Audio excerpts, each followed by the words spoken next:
Hey everybody, it's Neil from Growlies. Just wanted to say thanks for watching, and today I just wanted to give you some thoughts on how we go about choosing a vet.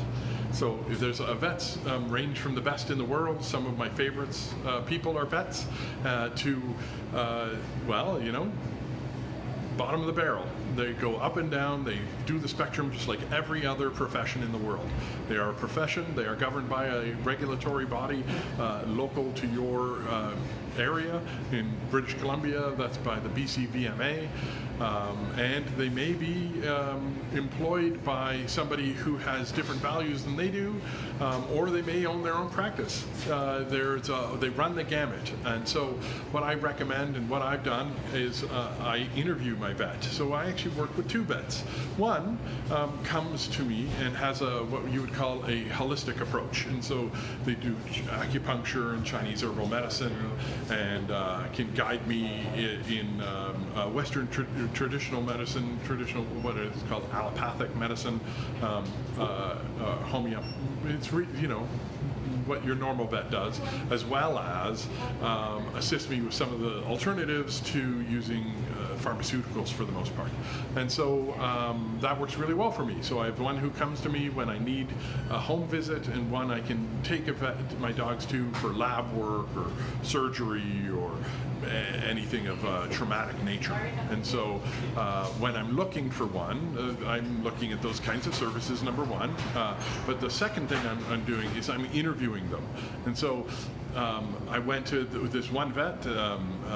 I understood from Scuttlebutt locally that they were really good, and so I went and I interviewed the vet, and I got a tour of the location. And you may have to pay for this. This is their time. This is a profession. But let them know what you're doing. That you're there to see if you guys can work together. They are your employees, essentially. You pay them for their services and their opinion, and you work together to make sure that your animal gets the best that they can get, using both the methods that they use within their clinic as well as your own good common sense. And so we go and we interviewed, and so we talk about our values. And so what's important to me is I don't use flea medication, for instance. I don't allow pesticides in my home.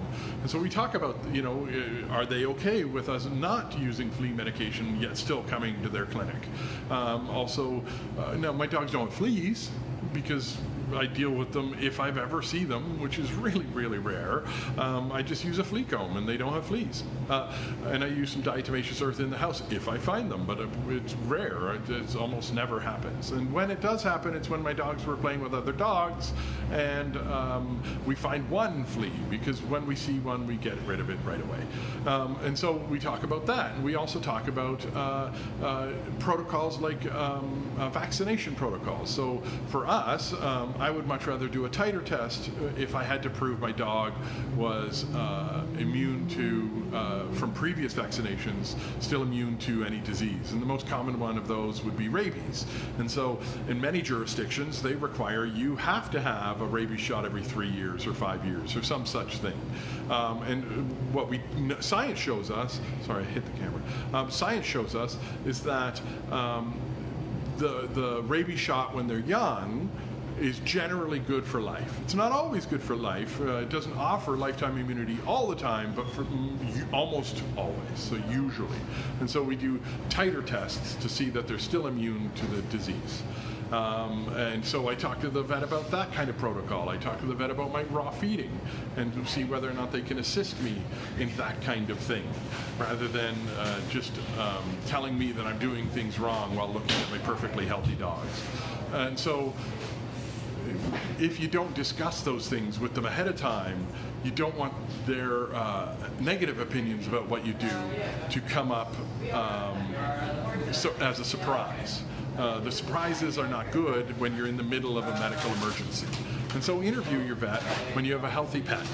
So that, here, I'm just going to move over to the back of the store, because as always happens, and it's me, I know it's me, once I turn on the camera, we get 5 people in the store.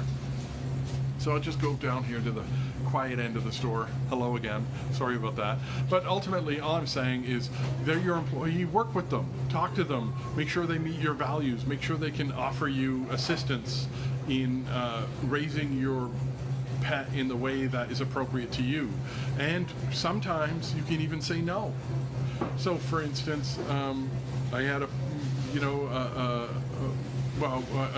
one of my dogs, we had a test, and they wanted to do an invasive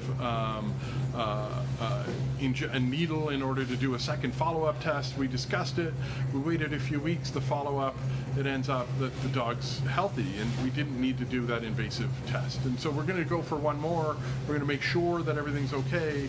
But hopefully, what we've done is made it so that she doesn't require this invasive test.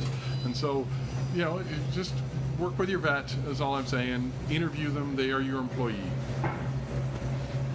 You know, they should meet your values. It's too weird to me how many people come in and tell me their vet, my vet's terrible, they hate what I do, but I keep doing it.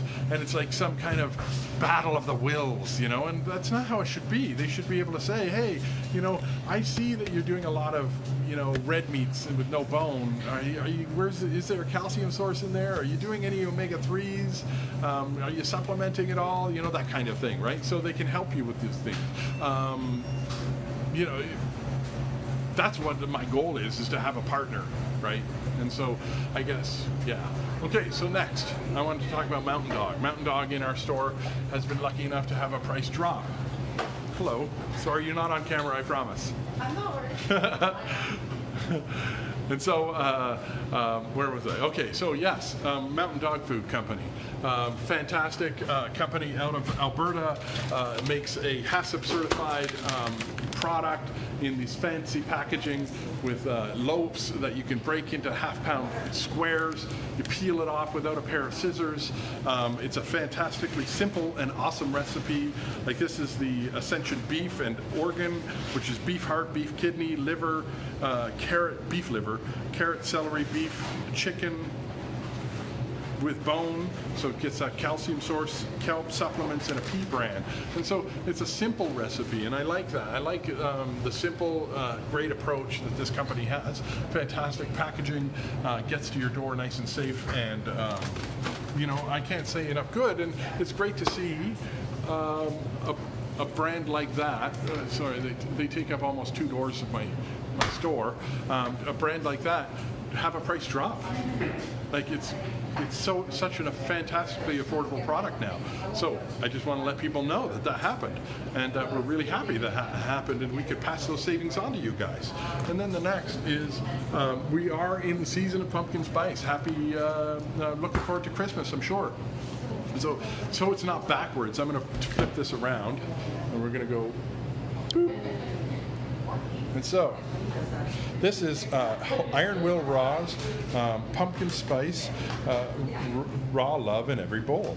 And so they have, we can read it out here. Oh, is there an ingredient deck on there? Aha, nope. It's back here. There it is. It'll be here. Ingredients: turkey turkey and bone, turkey meat, turkey heart, turkey liver, pumpkin, kale, spinach, cranberries, blueberries, and cinnamon. So it's pumpkin spice. So come get your dog's pumpkin spice fix on with Iron Will Raw here at Growley's. We have lots in stock. It'll be a great stocking stuffer so that they can join in on Christmas. And then lastly, let's just say there's more parking around back. Ask us to show you where it is. It's easily accessible, and it's actually undercover, so it's the best parking available. Next, did you know that we deliver? The minimum $50 order, $5 delivery free. Bring it to your door the very next day. And find us on Facebook, follow us on Instagram. And Simon wants a treat. Simon says hello. Hi, Simon. Do you want a treat? There you go, buddy. He didn't complain a little bit, right, Simon? Don't even get the crumbs. You're not wearing your tie today. No, no. Simon often wears a tie. Thanks for being a guest star, Simon. Thank you. I'm very proud to be. It's nice. Bye, everybody.